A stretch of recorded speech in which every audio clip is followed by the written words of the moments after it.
As we jump into the land of Dawn with Tazz starting on the orange buff and Del Rosario doing the same on the opposite side.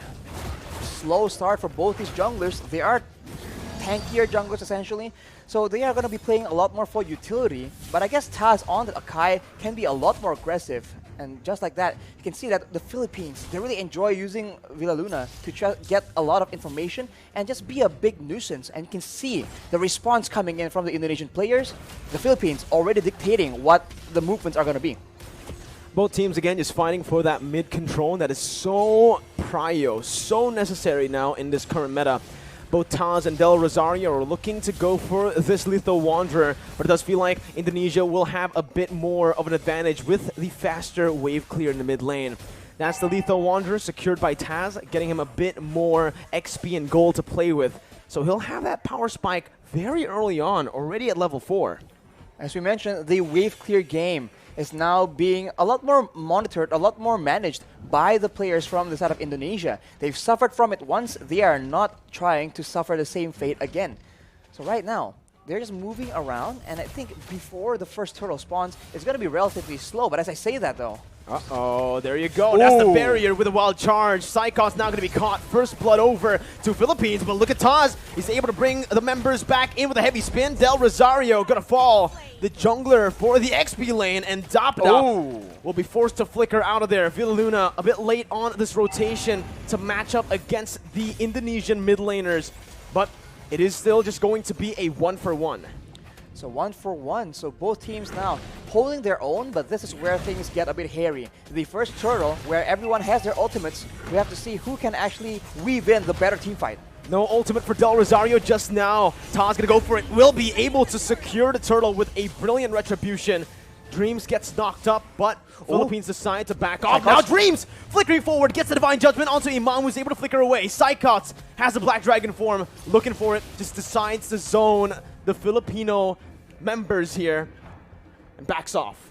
Back away, and we can take a look at how the changes have impacted this Faramis, right? The Cult Altar was used in that fight, and with one single spell, the rest of the team from Indonesia is able to melt down that HP bar. So it really isn't an all-win teamfight solution, but it is very situationally used to help save members from big burst damage. Now it's a complete change from game number 1. Imam, though, going to be immobilized. That's the damage coming through. Whew. Sniped down by Brands, but the kill will go over to Hijume. Brands sacrificing a bit of gold there in the bottom side, but will still be able to catch up down below to pick up that cannon minion. With stronger laners on the hands of the Indonesian players, they are now able to actually match the aggression, the fights, the skirmishes from the members of the Philippines. And now you can see that the Kaja pick is just having a lot more impact. This is what they wanted to do in game number 1, but the macro play coming in from the Philippines was able to deny that. That won't be the case for this game though, and now this becomes a contest of proactivity. Who can have the higher work rate, the more versatile maneuvers, and just the more proactive plays. And this is the reason as to why I felt like the Leslie should have been the one, the hero, to be banned out by Team Philippines. Because you can see, on this Leslie, sure, you're very vulnerable, but you also are really good at actually going at duels up against the Beatrix. I would actually say in a 1v1, it's skill dependent, but Leslie has a bit of an edge. Why? Because he doesn't need to target any of his skills. It's not a skill shot. Meanwhile, for the Beatrix, you need to go for those render shots to actually be able to compete in that range battle. They have to be careful though, because Soriano has the Blade of Despair completed, and it will be a big factor in the next fight. The turtle is being pressured for both teams, but it seems like the Indonesians will have a bit of a lead in the control game. Divine Judgment and the Petrify. Imam gonna be able to pop the Cult Altar. Tazz against 3 members, still able to secure the turtle. Right now, saykots jumps in with the Black Dragon form, zoning the backline away. Dapda gonna be pinned down onto the wall with the heavy spin, and that's Hijume who picks up the killing spree. Everything going well for Indonesia, and everything going wrong for Philippines in the early game of game 2. They lose a member to the pickoff, they lose a turtle to the steal, so Indonesia is completely taking over. More gold than Soriano here with the assist that he got as well. But here in the mid lane, the bottom side river, Del Rosario going to be chained up again, and that's the pin down with a heavy spin. Del Rosario gonna fall for the second time in this game. Dreams with another divine judgment over to Imam as that's an Ibiru's passion dealing no damage over to Tazz, who jumps in again.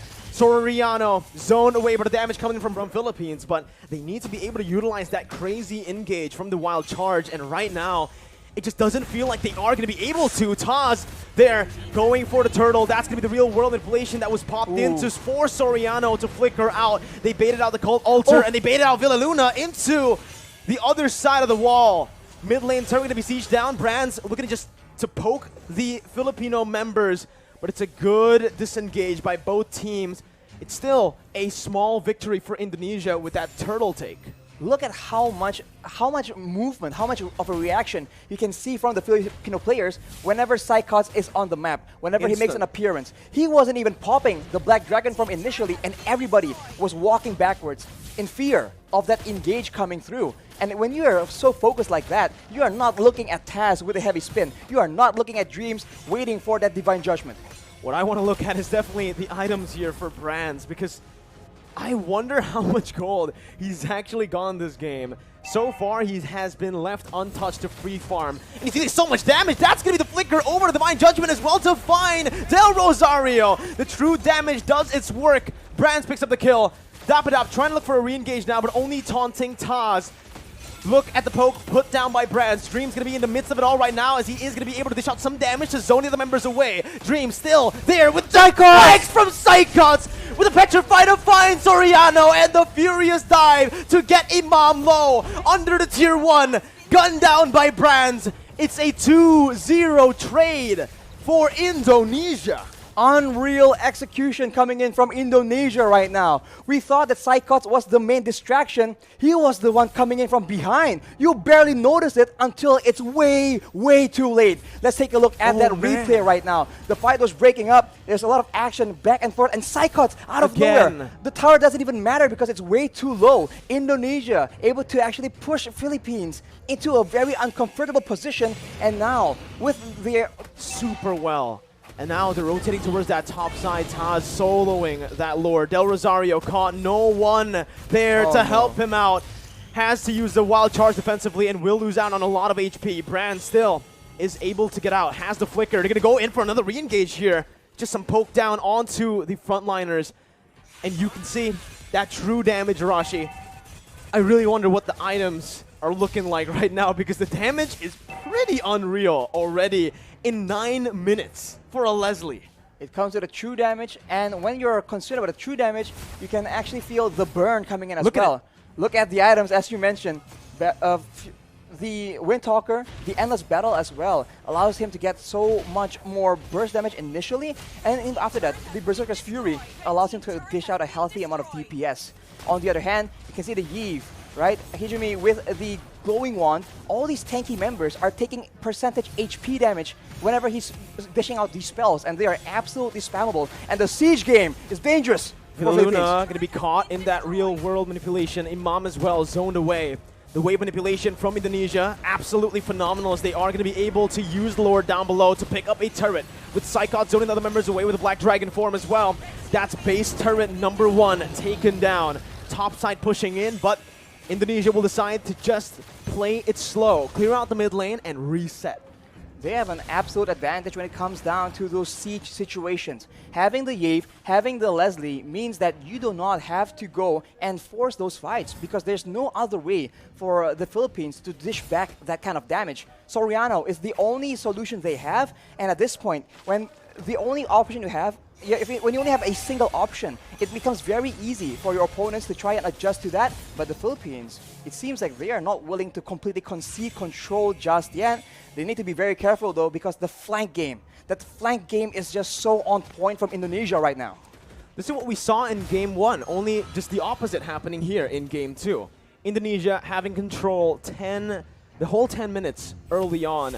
Philippines with a very similar flanking position here to look for something, but it's going to be a concealed play from Indonesia. And oh my god, Dream finds the Divine Judgment onto the best possible target. Soriano's out. Dapadap has to flicker out, but saykots chases him down with a passive. Tetap still surviving here. Only one member taken down, but that might just be the member that Indonesia needs to pick up some more base turrets. That high ground control is no longer available for Soriano. Tetap trying to go in for some damage right there, but it's actually going to be petrified from Imam! He's going to be taken down. The wild charge in desperation. Villaluna in the back has to back off. It's an absolutely insane game and an insane performance from Indonesia as they knock Philippines